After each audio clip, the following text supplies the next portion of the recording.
आते हैं तो दोनों पक्षों की सुनवाई करते हैं, फिर उन्हें थाने पे बुलाते हैं।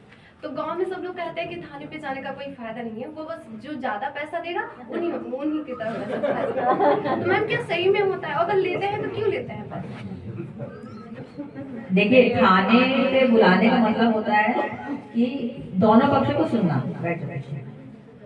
हमारा किसी को भी थाने पे या चौकी पे किसी भी पक्ष को बुलाना, एक पक्ष को बुला के सुनेंगे तो सारी सच्चाई नहीं पता होती है, ठीक है। दोनों पक्षों को बुलाते हैं, उसके बाद हम ग्राम प्रधान को भी बुलाते हैं, आपके चौकीदारों को बुलाते हैं, या आपके गांव के जैसे सीनियर सिटीजन होंगे, कुछ अच्छे संभ्रांत व्यक्ति होते हैं, तो उन सब से बात करके पूरे मामले की तह तक पहुंचना हमारा मकसद होता है। तो सबसे पहली बात तो दोनों पक्षों को बुलाने का अर्थ होता है पूरे मामले को जानना, उसके हिसाब से कार्रवाई करनी। सिर्फ एक पक्ष को सुन के एक तरफा कार्रवाई कभी नहीं करी जाती पुलिस में।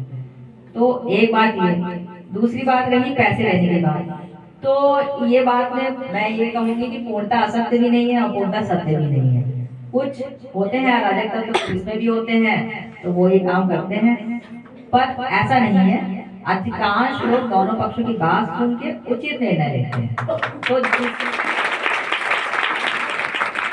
अब देखिए, दो पक्षों में मैं आपको उदाहरण दूं कि आपके ही यहाँ का मामला है और दो पक्षों में झगड़ा हुआ है। दोनों ही पक्ष से लोग मेरे पास आ चुके हैं, कल भी आए थे एक पक्ष, आज भी आया है, दोनों को ही चोट लगी है, ठीक है। अब दोनों ही कह रहे हैं कि दूसरे पक्ष ने मुझे मारा है, पर अब मुझे, क्योंकि चोट तो दोनों को लगी है, तो अब मैं किसी एक पक्ष पे कार्रवाई नहीं करूंगी ना।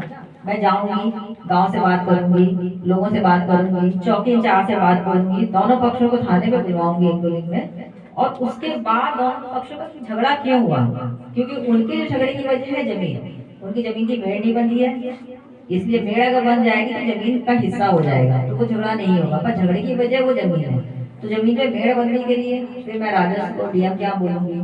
तो इसमें कोई पैसे का लेन देन ही नहीं है, सिर्फ हमारे बुलाने का मकसद यही होता है। पर हाँ देखो, जब हम जमीन की पैमाइश कराएंगे, बिल्कुल रियल केस बता रही हूँ, तो एक पक्ष को अच्छा लगेगा कि इसको थोड़ी जमीन ज्यादा मिल गई जो कागजों में उसी की है, और एक पक्ष को थोड़ा बुरा लगेगा कि अभी तक जिसमें खेती कर रहा था उसमें से कुछ हिस्सा उसका कम हो गया, ठीक है। तो वो यही कहेगा कि अरे वो जिस पक्ष ने पैसा दिया है उसका हमने कर दिया। तो इसमें कोई सच्चाई नहीं है, हम पूरा निष्पक्ष ही काम करने की कोशिश करते हैं। कहीं कहीं इंसान है, गलतियां हो जाती होंगी, पर हमारे अधिकारी, मेरे उच्च अधिकारी इसीलिए बैठे हैं अगर हमसे कोई गलती हो तो उसमें वो सुधार कर सकें।